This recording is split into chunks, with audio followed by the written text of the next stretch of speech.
بسم الله الرحمن الرحيم. ألف لام را، تلك آيات الكتاب المبين. إنا أنزلناه قرآنا عربيا لعلكم تعقلون. نحن نقص عليك أحسن القصص بما أوحينا إليك هذا القرآن وإن كنت من قبله لمن الغافلين.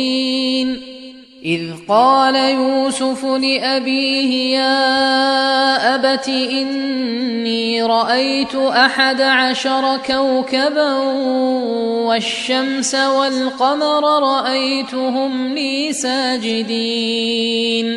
قال يا بني لا تقصص رؤياك على إخوتك فيكيدوا لك كيدا، إن الشيطان للإنسان عدو مبين.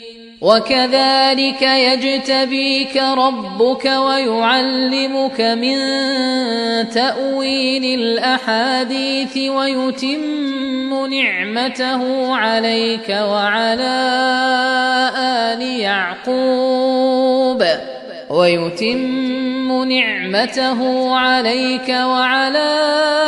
آل يعقوب كما أتمها على أبويك من قبل إبراهيم وإسحاق، إن ربك عليم حكيم. لقد كان في يوسف وإخوته آيات للسائلين، إذ قالوا ليوسف وأخوه أحب إلى أبينا منا ونحن عصبة إن أبانا لفي ضلال مبين. اقتلوا يوسف أو اطرحوه أرضا يخل لكم وجه أبيكم وتكونوا من بعده قوما صالحين. قال قائل منهم لا تقتلوا يوسف وألقوه في غيابة الجب يلتقطه بعض السيارة إن كنتم فاعلين. قالوا يا أبانا ما لك لا تأمنا على يوسف وإنا له لناصحون. أرسله معنا غدا يرتع ويلعب وإنا له لحافظون. قال إني ليحزنني أن تذهبوا به وأخاف أن يأكله الذئب وأنتم عنه غافلون. قالوا لئن أكله الذئب ونحن عصبة إنا إذا لخاسرون. فلما ذهبوا به وأجمعوا أن يجعلوه في غيابة الجب وأوحينا إليه لتنبئنهم بأمرهم هذا وهم لا يشعرون. وجاءوا أباهم عشاء يبكون. قالوا يا أبانا إنا ذهبنا نستبق وتركنا يوسف عند متاعنا فأكله الذئب وما أنت بمؤمن لنا ولو كنا صادقين. وجاءوا على قميصه بدم كذب قال بل سولت لكم أنفسكم أمرا فصبر جميل والله المستعان على ما تصفون. وجاءت سيارة فأرسلوا واردهم فأدلى دلوه قال يا بشرى هذا غلام وأسروه بضاعة والله عليم بما يعملون وشروه بثمن بخس دراهم معدودة وكانوا فيه من الزاهدين. وقال الذي اشتراه من مصر لامرأته أكرمي مثواه عسى أن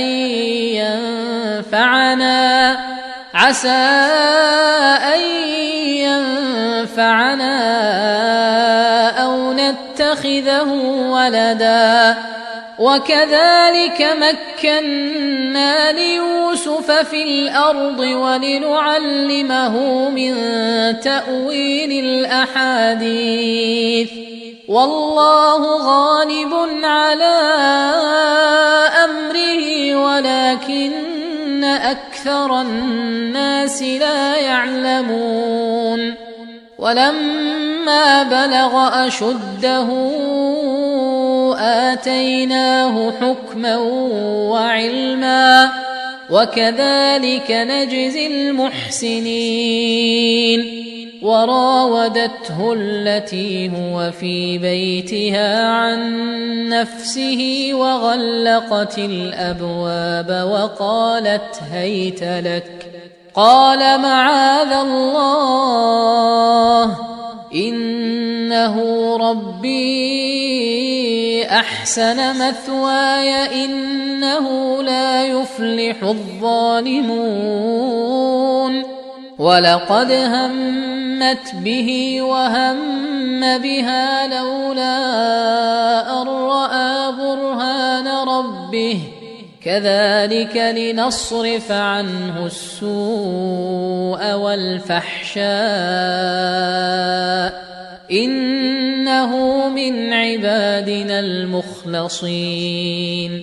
واستبق الباب وقدت قميصه من دبر وألف يا سيدها لدى الباب قالت ما جزاء من أراد بأهلك سوءا إلا أن يسجن أو عذاب أليم قال هي راودتني عن نفسي وشهد شاهد من أهلها إن كان قميصه قد من قبل فصدقت وهو من الكاذبين وإن كان قميصه قد من دبر فكذبت وهو من الصادقين.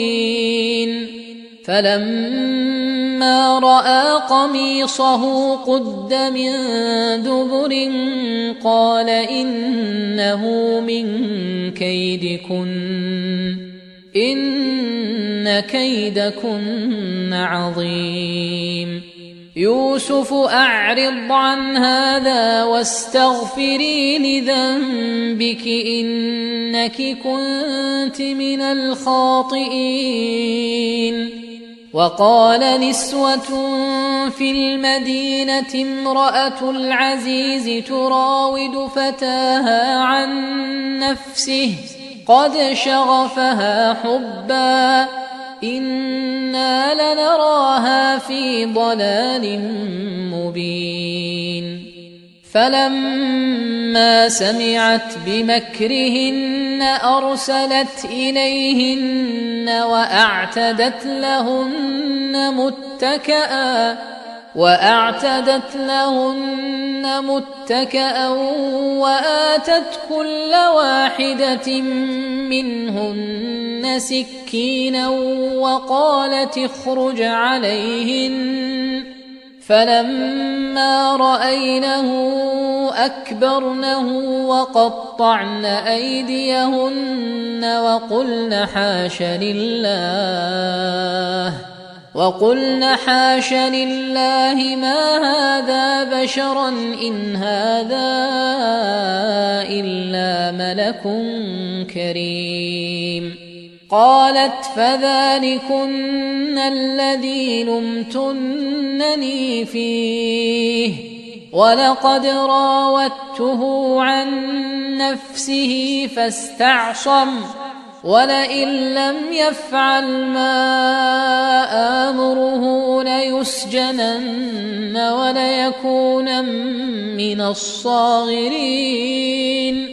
قال رب السجن أحب إلي مما يدعونني إليه وإلا تصرف عني كيدهن أصب إليهن وأكن من الجاهلين. فاستجاب له ربه فصرف عنه كيدهن إنه هو السميع العليم. ثم بدا لهم من بعد ما رأوا الآيات ليسجننه حتى حين.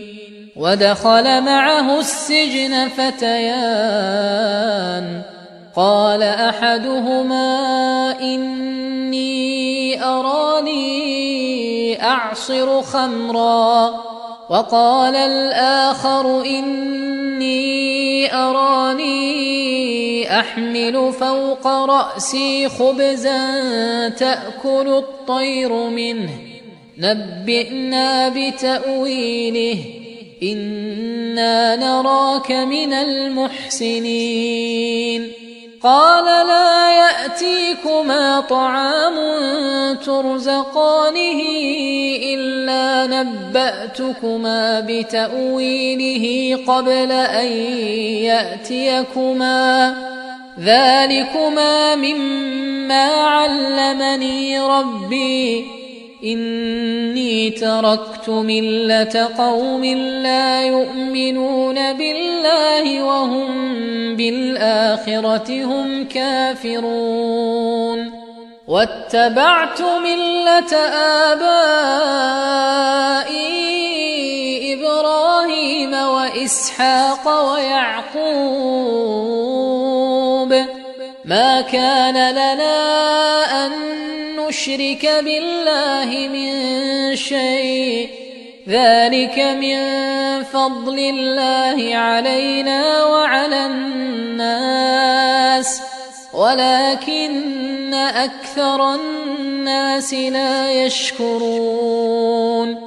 يا صاحبي السجن أأرباب متفرقون خير أم الله الواحد القهار ما تعبدون من دونه إلا أسماء سميتموها أنتم وآباؤكم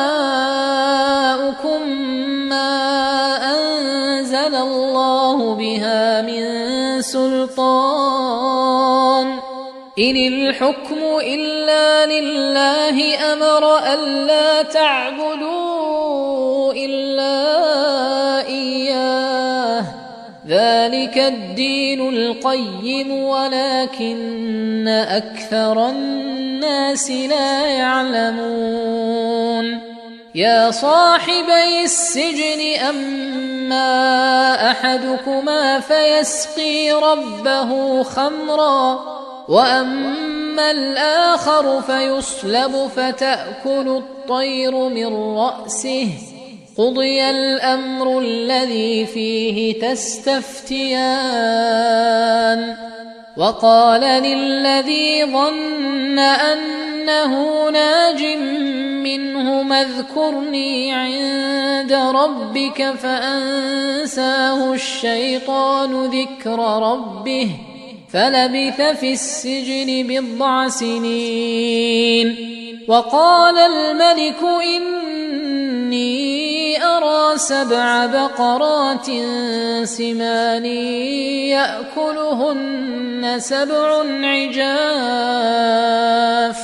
يأكلهن 7 عجاف و7 سنبلات خضر وأخر يابسات.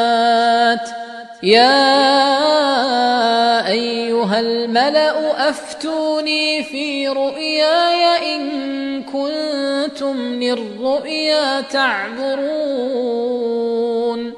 قالوا أضغاث أحلام وما نحن بتأويل الأحلام بعالمين.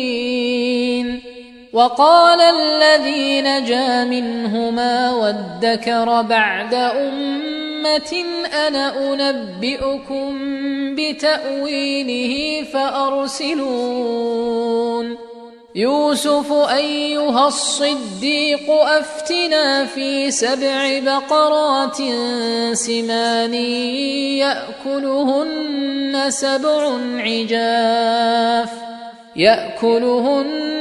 7 عجاف و7 سنبلات خضر وأخر يابسات لعلي أرجع إلى الناس لعلهم يعلمون.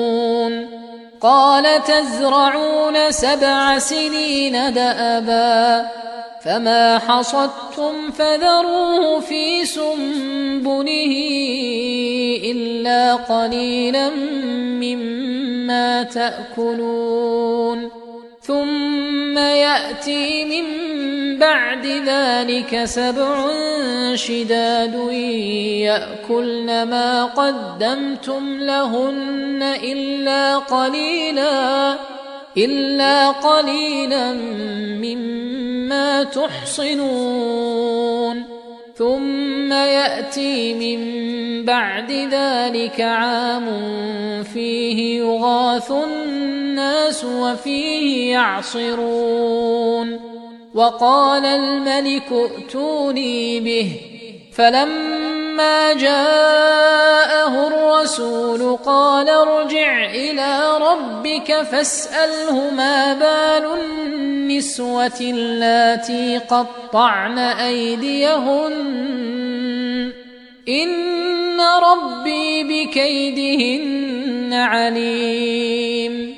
قال ما خطبكن إذ راوتن يوسف عن نفسه قلن حاش لله ما علمنا عليه من سوء. قالت امرأة العزيز الآن حصحص الحق أنا راودته عن نفسه وإنه لمن الصادقين. ذلك ليعلم أني لم أخنه بالغيب وأن الله لا يهدي كيد الخائنين. وما أبرئ نفسي إن النفس لأمارة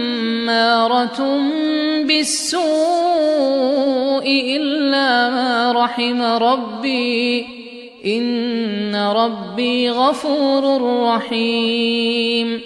وقال الملك ائتوني به أستخلصه لنفسي فلما كلمه قال إنك اليوم لدينا مكين أمين. قال اجعلني على خزائن الأرض إني حفيظ عليم. وكذلك مكنا ليوسف في الأرض يتبوأ منها حيث يشاء نصيب برحمتنا من نشاء ولا نضيع أجر المحسنين ولأجر الآخرة خير للذين آمنوا وكانوا يتقون وجاء إخوة يوسف فدخلوا عليه فعرفهم وهم له منكرون ولما جهزهم بجهازهم قال ائتوني بأخ لكم من أبيكم ألا ترون أني أوفي الكيل وأنا خير المنزلين فإن لم تأتوني به فلا كيل لكم عندي ولا تقربون قالوا سنراود عنه أباه وإنا لفاعلون وقال لفتيانه اجعلوا بضاعتهم في رحالهم لعلهم يعرفونها إذا انقلبوا إلى أهلهم لعلهم يرجعون فلما رجعوا إلى أبيهم قالوا يا أبانا منع منا الكيل فأرسل معنا أخانا نكتل وإنا له لحافظون قال هل آمنكم عليه إلا كما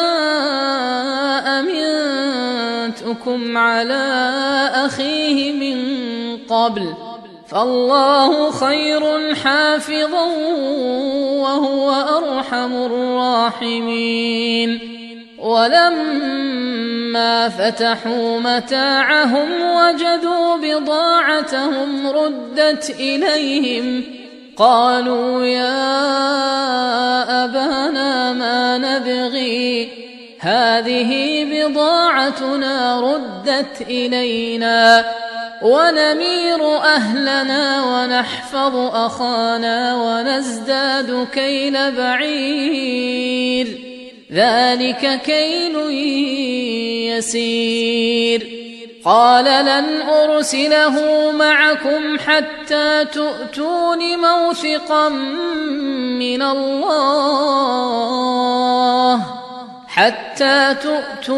موثقا من الله لتأتونني به إلا أن يحاط بكم فلما آتوه موثقهم قال الله على ما نقول وكيل وقال يا بني لا تدخلوا من باب واحد وادخلوا من أبواب متفرقة وما أغني عنكم من الله من شيء إن الحكم إلا لله عليه توكلت وعليه فليتوكل المتوكلون ولما دخلوا من حيث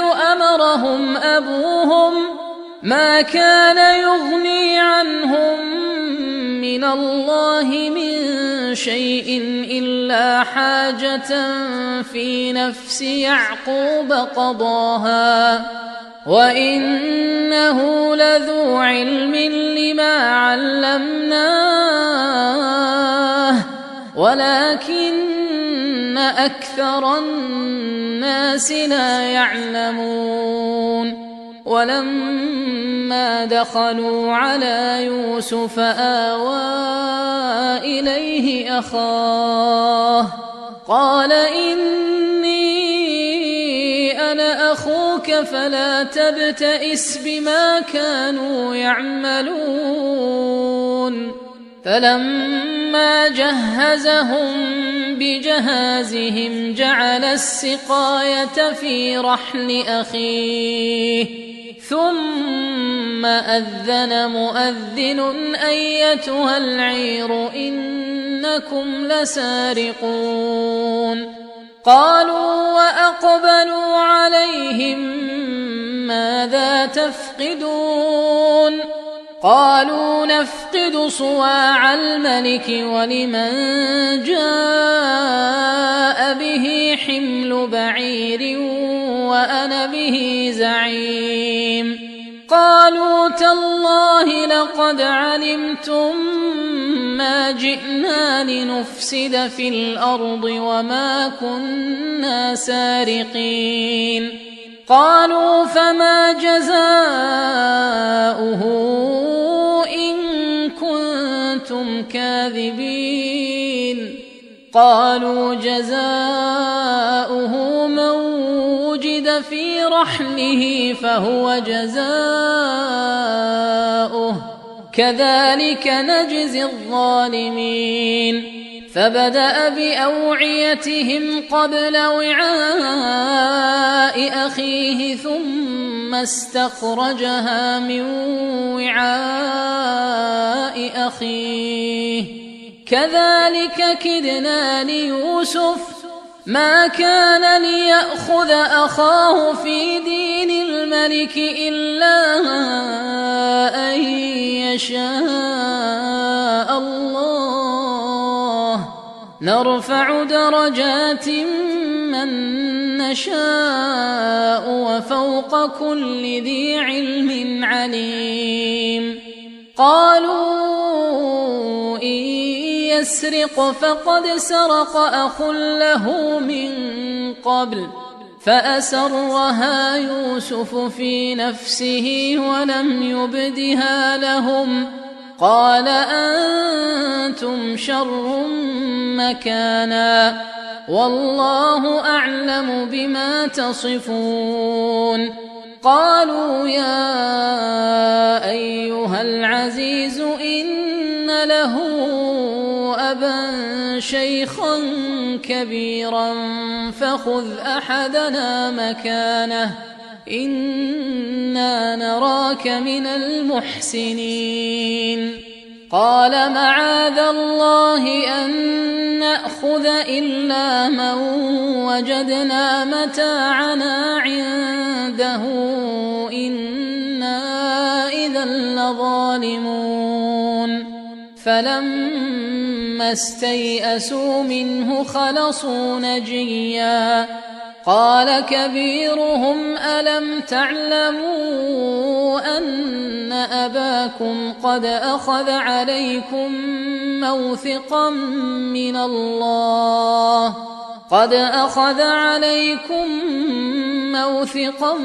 من الله ومن قبل ما فرطتم في يوسف فلن أبرح الأرض حتى يأذن لي أبي أو يحكم الله لي وهو خير الحاكمين ارجعوا إلى أبيكم فقولوا يا أبانا إن ابنك سرق وما شهدنا إلا بما علمنا وما كنا للغيب حافظين واسأل القرية التي كنا فيها والعير التي أقبلنا فيها وإنا لصادقون قال بل سولت لكم أنفسكم أمرا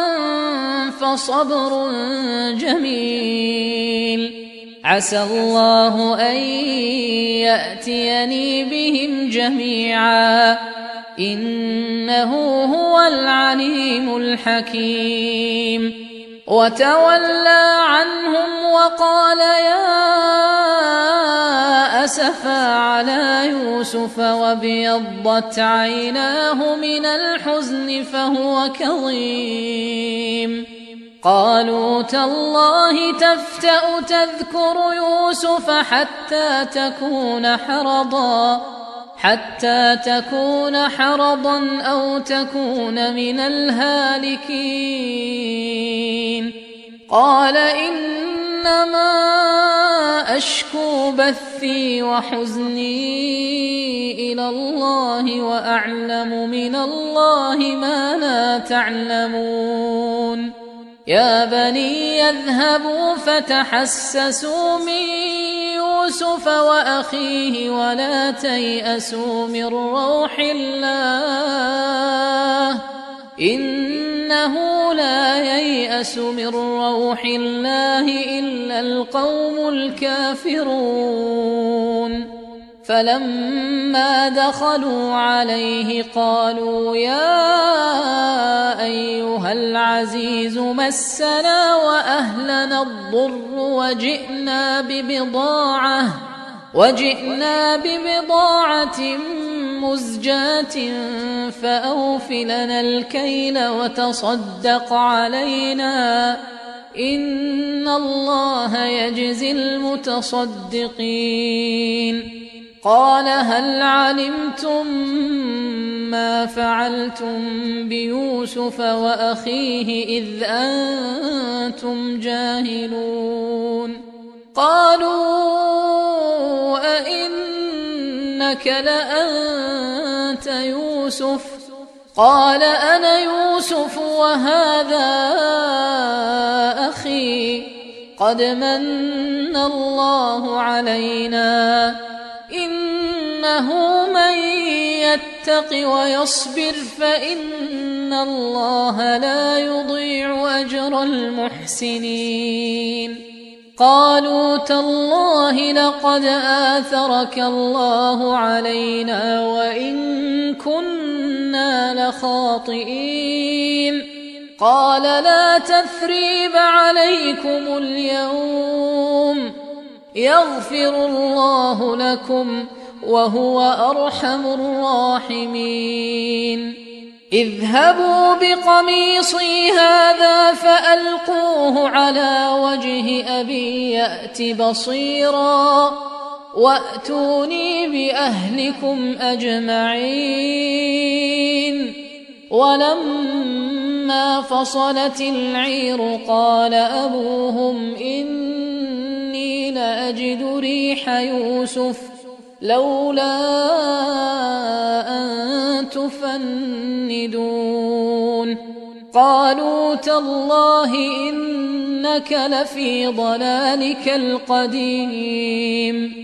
فلما أن جاء البشير ألقاه على وجهه فارتد بصيرا قال ألم أقل لكم إني أعلم من الله ما لا تعلمون؟ قالوا يا أبانا استغفر لنا ذنوبنا إنا كنا خاطئين. قال سوف أستغفر لكم ربي إنه هو الغفور الرحيم. فلما دخلوا على يوسف آوى إليه أبويه وقال ادخلوا مصر إن شاء الله آمنين. ورفع أبويه على العرش وخروا له سجدا وقال يا أبت هذا تأويل رؤياي من قبل قد جعلها ربي حقا وقد أحسن بي إذ أخرجني من السجن وجاء بكم من البدو من بعد أن نزغ الشيطان من بعد أن نزغ الشيطان بيني وبين إخوتي إن ربي لطيف لما يشاء إنه هو العليم الحكيم رب قد آتيتني من الملك وعلمتني من تأويل الأحاديث فاطر السماوات والأرض أنت وليي في الدنيا والآخرة توفني مسلما وألحقني بالصالحين ذلك من أنباء الغيب نوحيه إليك وما كنت لديهم إذ أجمعوا أمرهم وهم يمكرون وما أكثر الناس ولو حرصت بمؤمنين وما تسألهم عليه من أجر إن هو إلا ذكر للعالمين وكأي من آية في السماوات والأرض يمرون عليها وهم عنها معرضون وما يؤمن أكثرهم بالله إلا وهم مشركون أفأمنوا أن تأتيهم غاشية من عذاب الله أو تأتيهم الساعة بغتة وهم لا يشعرون قل هذه سبيلي أدعو إلى الله على بصيرة أنا ومن اتبعني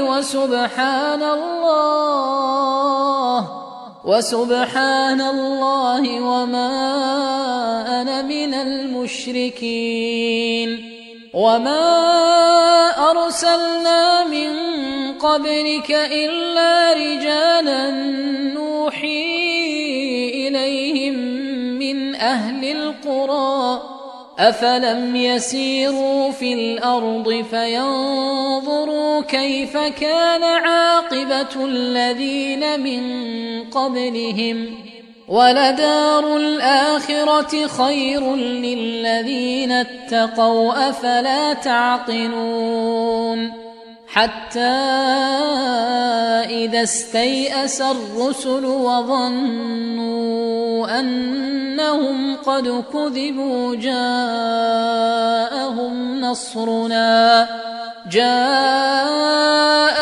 نصرنا فنجي من نشاء